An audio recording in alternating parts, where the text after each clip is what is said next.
What's up, guys? We are back with Saturday NFL action here in Week 17. We're going to be breaking down all three games on this slate. I'm going to look at player props, find the best value on the side, and over-under on all these games. So let's go ahead and jump in. Just to look at what we had going on yesterday, guys, it wasn't the craziest day. We had 4 NBA plays in the pinned comment. We got 2 right, we got 2 wrong. A very, very meh day overall. So very, very happy here to dive into some NFL action. Before we get into these games, guys, smash that like button. It's good luck and show support for the channel and all the hard work we're putting in every single day. Subscribe to the channel so you don't miss out on our daily content. You can now also sign up for a channel membership by clicking the little join button right below the video. Members get exclusive early access to all of my videos and get their names up on screen just like right now. I really appreciate the support from all of you. Seeing that little badge next to your comments absolutely warms my heart.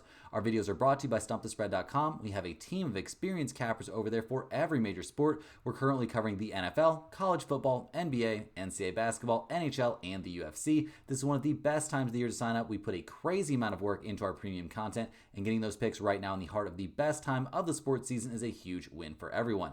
Click the link in the description if you're interested in signing up, and also to get over there to sign up for our free email list and to get to see all of our free picks that we post over there every single day. Comment below with any bets you're looking at today, and we will give you our best advice on all of them. We are committed to responding to every single comment every day, so let us know anything you want to say about my picks, these videos, or anything you see here. As always, our favorite picks will be in the pinned comment down below. Now let's dive into game number 1 of this little 3-game slate, guys. We've got the LA Chargers going on the road to take on the New England Patriots. The Chargers come into this game 9-6 on the season, so doing a pretty good job out there holding on to that second spot in the AFC West, especially now after that big win last week, a 34-27 win over the Denver Broncos. That was a big game, guys. We liked what we saw from Herbert out there. 2 touchdowns. He did have 1 interception, but sacked only twice, 284 passing yards. All very, very solid stuff from him. We also saw him run the ball 8 times for 28 yards. Not something you see every day from Herbert, but he was doing a good job out there. And Gus Edwards also doing a very good job. 2 rushing touchdowns for him. He averaged nearly 5 yards per carry on his 14 attempts. And yeah, just very, very good stuff from the Chargers in general on offense. McConkey keeps being very, very good out there in the pass game. Clear wide receiver 1 for them. Is he really wide receiver 1 level across the NFL? I don't know. The jury might still be a little bit out on that, but I like very, very much what I'm seeing from him this season. I mean, 6 receptions for 87 yards. He caught all 6 of his targets last week. Like, very, very good stuff from him. Clearly Herbert's favorite target, and very likely a guy that we're going to be looking at once it comes to player props for this game. In terms of their defense, guys, giving up 27 points to Denver, maybe not the best look. They didn't do a great job of slowing down Bo Nix in the passing game. They did kind of limit the rushing attack a little bit, but it wasn't really the full strength of Denver running game anyway, so a little bit weird there. Not loving what we're seeing, but they did a good job there against the wide receiver group, not letting anybody go particularly nuts.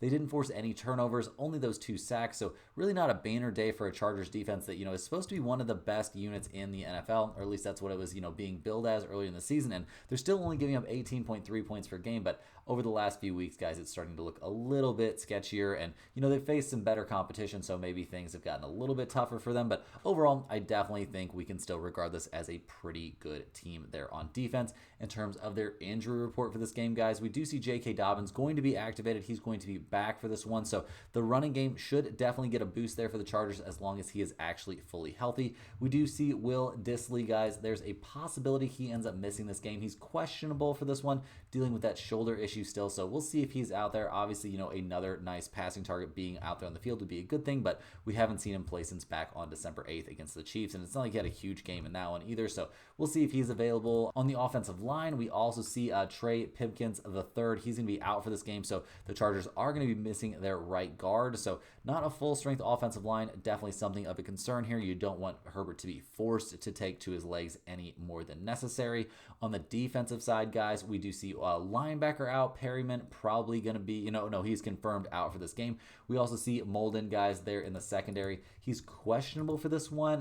He was a limited participant there on Thursday, so there's a chance he plays in this game. At least he got out there somewhat, so I don't think it's beyond the realm of possibility that he plays, but, missing a cornerback here against the Patriots probably not exactly something we would term the end of the world. So looking at their opponent in this game, guys, the Chargers are going to be going on the road to take on the Patriots, who come into this game only 3-12 on the season, very clearly kind of tanking out the end of their season. Although they kept things very competitive last week against the Bills, a 24-21 loss there.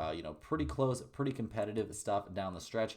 In general, we didn't hate what we saw from Drake May, and we haven't hated that in quite a while. The kid's been playing well. 2 touchdowns, 1 interception, a couple of sacks in the game. He's a gamer. Honestly, I like what we're seeing from him. I think the Patriots might have their quarterback of the future in him, and that would be obviously a very, very big deal, to find that guy and to be able to spend their very likely very high, draft pick on someone that can help them somewhere else. Not having to spend that on a speculative quarterback is obviously a big win for a franchise. Ramondre Stevenson had a nice day running the ball, 12 carries, 60 yards, and a touchdown. Drake May continues to run the ball well himself. He doesn't have a lot of great, wide receiver options, but there's some guys out there making a little bit of noise, and this is a team that's, showing the ability to move the ball at least somewhat, but obviously not, an offense that I'm necessarily nuts about. On defense last week, they had a hell of a week, holding the Bills to only 24 points. They held down Josh Allen. He had a really bad day against them. They did struggle a lot against the run. That's definitely a bit of a concern here in this spot, especially with Dobbins coming back there for the Chargers, so have to keep an eye on that. They did a good job against the pass, though. They didn't generate any more than that 1 interception, but still a very good day out there for the Patriots on defense. And overall this season, they haven't been, as much of a disaster on defense as it would appear. But, over the last few weeks, it's not like it's exactly been a cakewalk either. In terms of their injury report, they look very banged up there on the offensive line, guys. Ben Brown, their center, is going to be out for this game. Cole Strange is questionable. We don't have any real clarity on whether or not he's going to be back for this one, but it does seem exceedingly clear that this is not going to be the full-strength New England Patriots offensive line, which not a great look. I mean, this is a team that needs to run the ball, and they need to be able to, to keep the guys off of Drake May if they want him to throw the ball effectively. So not looking great there for the Patriots. All of their skill position players are healthy, so at least that's something of a boost, but I am a little bit worried about their ability to protect Drake May. On defense, things are looking a little bit questionable, guys. We have 4 dudes listed as questionable. Jennings there in the linebacker group, he is questionable. We'll see if he is playing in this game. He was a limited, participant there in practice, so we'll see what happens with him. More linebackers are questionable. We've got a couple guys in the, in the secondary. Duggar and Peppers both questionable for this game. It seems like it's a true questionable there for Kyle Duggar, guys. An ankle/quad issue. Fully questionable. He was limited in practice on Thursday, so maybe he will play. Jabril Peppers dealing with a hamstring issue. Like I said, guys, he's questionable as well. I don't think they're going to be really forcing people to come back. This is a Patriots team that's much more incentivized to lose games at this point than to win games. They don't want to mess up that, draft position. So we'll see what things look like for them in this game, guys. In terms of the weather for this one, you would definitely want to be checking in on this and, making sure, because the Chargers having to fly all the way across the country to play on the East Coast, maybe the weather's going to be a big factor, but it's going to be in the mid to upper 40s. It'll be a little bit rainy out there possibly, but very little wind. Honestly, I think playing conditions are going to be basically fine. I don't think there's going to be anything significant here for the Chargers. Maybe just a hair cooler than they're used to, but I don't think it's really going to be a huge deal. In terms of some trends for this game, guys, the Chargers are 10-5 against the spread this season. They are 9-6 to the under. New England, 6-8-1 against the spread. They are 9-6 to the over. Guys, I like the Chargers in this spot. They look like the far better team. The Patriots are basically trying to lose games at this point. Give me the Chargers to get the dominant win and cover. The weather not going to be bad enough for us to fade this warm weather team in the spot, where we would normally want to take that into consideration. The Patriots secondary is not ready for what Herbert and the Chargers can do, and I do worry a lot about their ability to, keep Drake May upright. So definitely give me the Chargers to get the win and cover in this one. In terms of that over-under of 42.5, I'm going to be leaning just slightly towards the over, but not an over-under spot that I think really has a ton of value in this game. But speaking of value in this game, I think there's some great value on some player props for this one. And first up, guys, I like McConkey here over 69.5 receiving yards at -125. He's been over that number in 4 out of the last 5 weeks. The New England secondary is not very good and is a little banged up. I definitely think this is a big game spot here for McConkey, and getting to 70 receiving yards for him has not looked like a big deal at all. I also like Demario Douglas under 34.5 receiving yards. He's been under that number in 3 straight weeks, despite catching, the vast majority of his targets. Just not somebody that's getting the ball downfield or, getting downfield once he has it in his hands. So definitely think this is a spot you want to be looking at his under. I also like Drake May here over 4.5 rushing attempts at -140. He's been running the ball pretty consistently, at least 5 times in 3 out of the last 4 weeks. I think we see him take off plenty here, especially with a banged up offensive line. And there's really not a whole ton of reason for them to hold him back. I think we'll see him use his legs to, or attempt to use his legs to, a solid advantage. Last but not least, guys, I like Ramondre Stevenson over 11.5 rush attempts at -115. He's been over that number 3 weeks in a row in 4 out of the last 5. The Patriots are going to run the ball. They might spread it around a little bit, but I think Stevenson comfortably gets to at least 12 to 15 rush attempts in this game. There's no way they're going to go away from the run that much. That would be kind of insane if you ask me. Next up, guys, we're looking at the Denver Broncos. They're going on the road in this one to take on the Cincinnati Bengals. The Broncos come into this game 9-6 on the season, fresh off of that loss we were just talking about. They went on the road to take on the Chargers, and things did not go their way, guys. Bo Nix, a pretty good day out there, honestly. Like 263 passing yards, 2 touchdowns, 2 sacks, but 0 interceptions. Can't ask for too much more than that from him. The running game, it was very much a running game by committee. We even saw Bo Nix run it 3 times for 25 yards, but really no one back in there really sticking out like crazy. This group has been banged up and dealt with a lot of problems, so we'll see what they can cobble together in this one, but I'm not super high right now on the Denver running attack. I mean, it's not terrible, don't get me wrong, but right now, just not a lot of consistency going on in that area. So certainly something to monitor here, especially in this matchup against a team where you would love to be able to run the ball just to take the ball out of their offense's hands for longer. But we'll see what Denver's able to do in the ground game. And through the air, guys, we see Marvin Mims Jr. led the way last week, 62 yards, caught 3 out of 5 targets. So a pretty big day for him. Most of that came on that 153-yard reception, though. So we'll see if he can, haul in another long ball in this one. But I'm looking more like guys like Cortland Sutton or Javonte Williams, step up and have big games in this one if anybody's going to. We saw Denver really take care of the ball. No turnovers, 27 points, just not enough to get the job done. It was another tough day out there for that Denver Broncos defense, guys. They've not looked very good when they go against the better teams, and I don't even know if we would normally put the Chargers offense in there as one of the better offenses, but yeah, Denver didn't have a lot of answers there for the passing game. They did come up with 1 interception and 2 sacks, but that wasn't amazing. They struggled a bit against the run as well. Had no answers out there for Ladd McConkey. They just didn't do a great job, honestly. It was a tough day there for that Denver defense, and despite the fact, over the season they've put up good numbers, 4th in the NFL, giving up 18.7 points per game.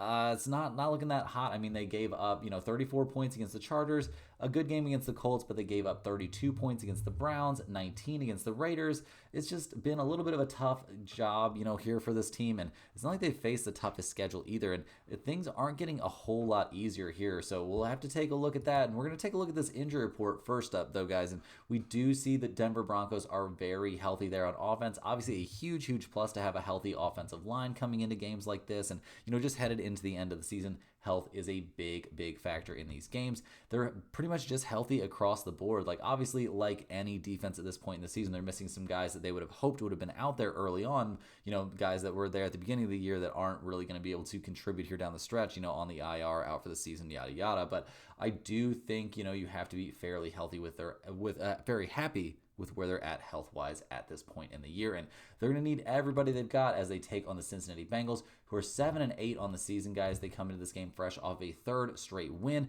They're going to need to win out to have any sort of chance to make the playoffs, but with Joe Burrow under center, you always have that chance to win out. Their last game, guys, was a 24-6 win there against the Browns. Maybe not the biggest beatdown necessarily, but it never really felt like Cincinnati wasn't in control of this game. I mean, they were up 17-0 there at halftime, so pretty good stuff there. Joe Burrow, a big day, 252 passing yards, 3 touchdowns, 0 interceptions. He was sacked 4 times. He might be a guy that goes, he holds on to the ball just a little bit long sometimes, but overall, not mad at all with what we've seen from Joe Burrow this season or in his last couple games. Chase Brown had a big day there in the running game, 18 carries for 91 yards, no touchdowns, but a very nice day from him, helping them control the pace of play. Definitely a big deal. Jamar Chase had a huge night, 6 receptions on 8 targets for 97 yards and a touchdown. Nothing wrong with that. T. Higgins also catching 8 of 11 balls for a touchdown of his own in 58 yards. Seems like they're more than happy to spread the wealth around. We did see Burrow lose one fumble, and that's definitely a concern in this game. He needs to have better ball security, especially when he's going to hold on to it a little bit longer, which means there's going to be hands in your space and, a decent chance you could lose the ball if you're not, keeping your head on a swivel. So we'll see if he can do a little bit better job of that. We'll see if the defense can replicate what they did last week, guys, giving up only 6 points against the Browns. Obviously, you're going against Dorian Thompson-Robinson, a backup quarterback, but still 2 interceptions, 5 sacks. That looks pretty good. They did struggle against the run, which is definitely something of a concern in this matchup, but we'll see how that goes. They didn't have too bad of a time against any individual wide receivers, but, with, a backup quarterback there under center, maybe, can't draw too many conclusions from that game, but definitely have to feel happy with what we saw from this defense last week. Not a defense that's had tons of success, guys. They're 28th in the nation, giving up 26.2 points per game. That is not what you're looking for, but over the last 3 games, they've done some positive things. Obviously, the end of that game against the Titans didn't look too hot, but they still found a way to get a 10-point win in that one. So overall, I think we can say we've liked what we've seen from the Bengals on defense lately. In terms of their injury report, guys, we do see T. Higgins on there. He's officially listed as questionable. He's been improving throughout the week, with that knee/ankle injury. There's optimism he'll be able to play on Saturday against the Broncos. So I think there's a good chance we see him out there. Definitely something to monitor, guys. I don't think we can quite 100% lock this in, but I do think there's a very good chance we see him out there here in this Saturday game. In terms of their offensive line, we do see one guy on the injury report, guys, Mims. He's listed as questionable. I don't think we're going to know for sure whether he's playing until closer to game time, but the vibes that I'm getting from what I'm seeing out there, it sounds like he's probably trending slightly towards playing. Mike Gesicki is also back. That's a big deal. And just in general, pretty happy with the health overall of the Cincinnati Bengals offense. On defense, it's looking a little bit rougher, guys. 2 starters from the defensive line are going to be out for this game, so probably going to have a little bit of a tough time there pressuring the passer, so that's not the best look. We also see Geno Stone there, questionable out in the secondary. It would be nice to have him against, a Denver team that is more than willing to throw the ball, so we'll see how things go there. Definitely a little bit concerned here about the Bengals and, their injury situation at the moment, at least on defense there. In terms of the weather report for this game, guys, unseasonably warm temperatures up into the 60s and a very small chance of rain with a very, very light winds up there in Cincinnati. So things are definitely trending towards, a very, very pleasant day for football up there. So I think that definitely, helps us a little bit in this lean, guys. Looking at some trends, Denver, an amazing against the spread team. They're 11-4 against the spread this season. That's an NFL best against the spread number. They're also 9-5-1 to the over. Cincinnati, 9-6 against the spread. They are 10-5 to the over themselves. So right off the bat, guys, I want to be looking at this over. It's a big number. It's 50 points, but the over is 4-0 in Denver's last 4 games. The over is also 5-1 in the last 6 games Cincinnati has played against AFC opponents. I definitely think this is a spot you want to look at the over. I don't know if I'm for sure going to be on the over-under play here myself because over-unders have been a little bit brutal lately, but I do think this is a spot you certainly want to be taking a look at getting to over 50 total points. Like I said, I know that's a lot of points, but if you look back, they just had, we just saw the Bengals have a 37-27 game there against the Tennessee Titans. So an over certainly possible in this one. I also like the Cincinnati Bengals here at -3. They're playing at home. They're going against a Denver team that really doesn't have maybe that much to play for, really. I mean, this is a winnable game, but they can afford to lose and then have their very winnable game there in the last week of the season to make it into the playoffs. Cincinnati is a desperate team right now. They have no such luxury. They need to be winning these games if they want to have any chance at postseason play, and I just don't feel like Joe Burrow is going to let this team take a loss here in this situation. When in doubt, go with a better quarterback, and I'm not even in doubt here. I'm going with Joe Burrow here in the Cincinnati Bengals. I think they get the job done here, get the winning cover for us, especially playing at home. And, if we do see them be, fairly close to healthy here, if T. Higgins does get locked into play, I think this could be a very, very good spot. And speaking of good spots, we've got some very nice player props in this game. And right off the bat, guys, probably my favorite one. I like Marvin Mims Jr. over 24.5 receiving yards at -135. He's been over that in 4 of the last 5 weeks. He's been getting lots of targets lately. I've been loving the way he's been playing. I think we see him get his fair share of targets. And to get to 25 receiving yards, you catch 2, maybe 3 balls, and you're going to be there no problem. So definitely going in the pinned comment there with Marvin Mims Jr. over 24.5 receiving yards. I also like Cortland Sutton here, under 69.5 receiving yards at minus 130. He was under that number last week despite catching 5 out of his 6 targets. He's been under that number 2 weeks in a row. I don't know if I have tons of faith in this one, especially given, the kind of defense that he's going against, but I do think we could see him have a little bit of a struggle once again in this one. I also like Jamar Chase here, over 89.5 receiving yards at minus 135. He's been over that number the last 3 weeks. He gets all the targets. He's an absolute monster out there. There's not a whole lot of reason to be doubting him at this point.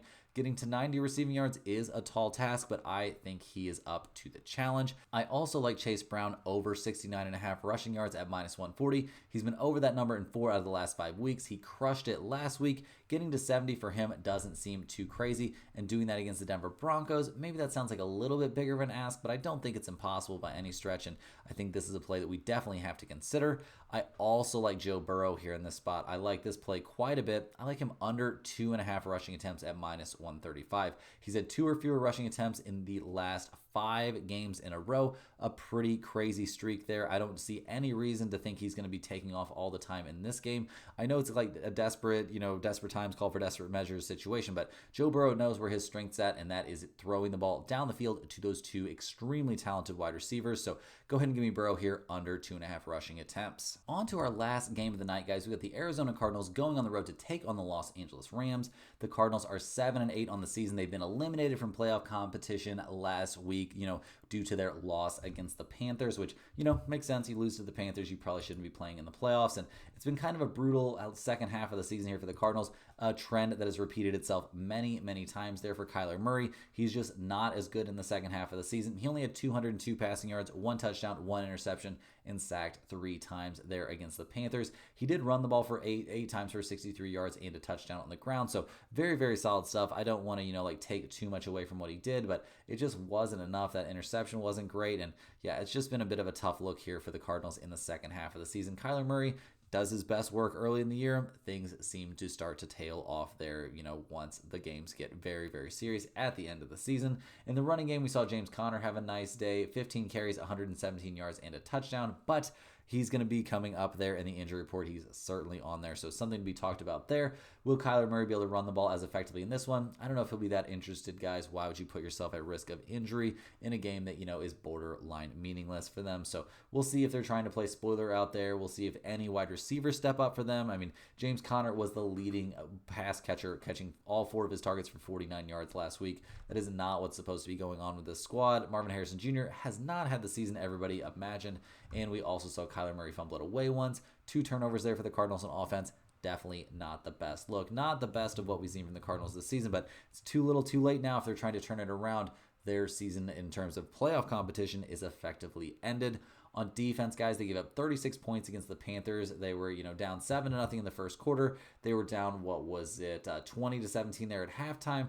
Just, a tight game down the stretch for sure. They didn't have any answers for Bryce Young, which is a little bit startling. They also absolutely could not stop Chuba Hubbard. He had 25 carries for 152 yards and 2 touchdowns against them. A huge concern as they're about to go up against a Rams team that is more than happy to run the ball as often as possible. So major concerns there for the Cardinals on defense, guys. Not the best defensive team overall this season either. They're sitting somewhere around middle of the pack, giving up 22.8 points per game, and over the last several games, kind of excluding that game where they gave up only 17 points against the Patriots, it has not been super easy sledding for this defense. In terms of the injury report for this game for the Cardinals, guys, we see James Conner, the most important injury probably on this list. He's trending in the right direction to play on Saturday against the Rams despite that knee injury. I'm not sure why you would be messing with that. Maybe he's close to some sort of incentive or something, but I do not know why you would be, pressuring James Conner to get out there with, a knee issue. That's kind of scary. And, it's the end of the year. You're eliminated from the playoffs. Maybe it's time for him to kind of chill out and pack it up. But apparently he is trending towards playing, so that's something to keep a very close eye on. We see Evan Brown questionable there on the offensive line. Unfortunately, we're not going to get a lot more clarity on his availability until much, much closer to game time. So Could be not quite the full strength Arizona Cardinals offensive line, but we'll have to wait and see. On defense, things are looking pretty good. We do see Baron Browning. They're questionable at linebacker. We'll see if he's able to gut it out and play in this game due to that neck issue. But like I said, the kind of season is over for them. So should they really be trying to get these guys to play? Seems a little bit questionable to me, but we'll see what happens out there, guys, as they go on the road to take on the Los Angeles Rams, who are now 9-6 on the season, and they have a chance to salt away a playoff spot with a win in this game. The Rams come into this game fresh off a 19-9 win there at the New York Jets. Now they get to go back home, play in some warm weather in their dome. Has to be, feeling pretty good after a rough game there against the Jets. We saw Stafford really struggle once again. He's a guy that is not good playing outdoors in the weather, and yeah, he did not look great there against the Jets. He, 1 touchdown, 1 interception, despite being sacked 0 times. Only passed for 110 yards. The reason the Rams won this game was Kyren Williams. He was a monster out there. 23 carries, 122 yards, and a touchdown. And all of that with his longest carry being only 13 yards. So very, very dominant stuff there. Kyren Williams and the Rams offensive line were really able to impose their will. We saw Puka Nacua catch 8 out of his 9 targets, but only for 56 yards. Just was not a game that the Rams and Stafford were really getting it down the field, which a little bit unfortunate for, owners of Nacua and Kupp out there. So we'll see if they can have something of a bounce back day here. We'll also see if the Rams defense can show up like it did, guys, giving only 9 points last week, holding Rodgers to 256 passing yards, only 1 passing touchdown. He was sacked 1 time, but no interceptions. They did a very good job limiting the Jets' running attack as well. Devontae Adams did have a touchdown against them, but other than that, it was a very, very good day. They caused 2 turnovers via the fumble, so a nice day out there for a Rams defense that hasn't gotten too many kudos this season. And I mean, they're 18th in the NFL, giving up 23.1 points per game, but not a terrible defensive unit. I mean, they've given up 9, 6, 42 and 14 points over their last 4 games. So not bad stuff from the Rams, who are looking to, salt things away here for themselves with a, division win. In terms of their injury report, things are looking pretty good. We do see Haverstein, they're questionable at right tackle, but other than that, the entire offense is healthy. Not something the Rams have been able to say very much this season, but they've got to be pretty pumped out about it. I mean, when you've got Stafford, Kyren Williams, Nacua, and Cooper Kupp all healthy and ready to go, you have a very, very potent offense. On defense, obviously, they, like every team out there, missing some guys to the IR, guys they were hoping would be playing at this point in the season, but right now they are looking very, very healthy there defensively, which is a nice plus, especially once you get to this point in the season.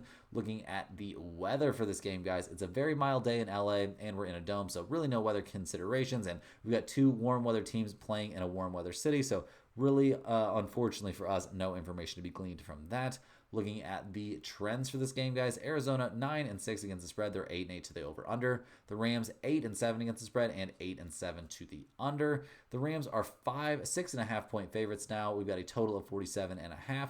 Guys, I'm not going to overcomplicate this one. Give me the Rams in this game. Connors is, maybe going to be out there now, it seems like, but even if he's not at 100%, that's a huge, huge deal. Kyler Murray's been playing terrible in the second half of the season. That trend just continues to hold true, and the Rams have so much to play for in this game. It's a win, and you've got it locked up, lose, and then everything gets very, very murky. Guys, I think this is a spot where the Rams come out and absolutely run stuff in this game. And in terms of that total, I don't really have a big lean on the over or under 47.5. Maybe lean slightly towards the over, since I don't necessarily trust either one of these defenses with my life. But I do think this is a spot that I'm far, far more interested in taking the Rams to get the win and cover than I am in the over-under. Now, guys, let's go ahead and hop in some player props for this game. First up, guys, I like McBride over 69.5 receiving yards at plus 105. Big bounce back spot from last week, guys, where he saw very, just a bad day for him. He's been over that number the 4 weeks before last week in a row, so I definitely think this is a good spot for him to have a nice bounce back day. Getting to 70 receiving yards can be a big ask, but plus 105 is a nice price, and I think he finds a way the vast majority of the time. I also like Marvin Harrison Jr. here, over 49.5 receiving yards. He had the best game of his career versus the Rams the last time he faced them, much earlier in the season. So I'm going to ride that trend just a little bit here, see if maybe he has another good day against the Rams. I also think you could take Marvin Harrison Jr. to get a touchdown at plus 185. Not the worst price, and he's clearly one of the main receiving options there for Arizona. So I think we could see him have a pretty nice day, and get into the end zone. And last but not least, guys, I like Puka Nacua to score a touchdown in this game. At minus 120, not, an amazing price, but not terrible. He's clearly the wide receiver 1 at this point, and while it's not an amazing price, I think it's worth a look to me. I think we see him get into the end zone in this game the vast majority of the time. And, it doesn't have to cash that often. Minus 120, not a horrible price, especially when you're looking at such a talented guy. That's all the games we have for today, guys. Hit that like button for good luck on all of your bets and subscribe to the channel if you're new. Let me know in the comments any questions you have on today's slate. Thanks for watching. You can click the link in the description to check out stumpthespread.com, and we will see you guys tomorrow for more sports betting action.